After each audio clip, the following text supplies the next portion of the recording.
লিম্ফোমার 200টিরও বেশি প্রকার রয়েছে, তবে সাধারণ পার্থক্য হল হজকিনের লিম্ফোমা এবং নন হজকিনের লিম্ফোমা নামে কিছু।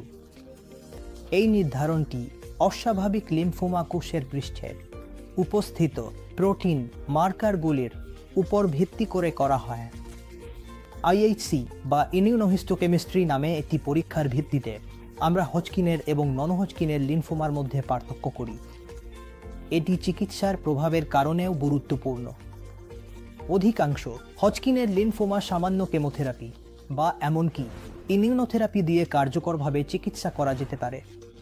যেখানে আমরা নন হজকিনের লিম্ফোমার কথা বলি, সেখানে নন হজকিনের লিম্ফোমার চিকিৎসার মেরুদণ্ড হল লক্ষ্যভিত্তিক থেরাপি এবং কিছু ধরনের কেমোথেরাপি। ধন্যবাদ।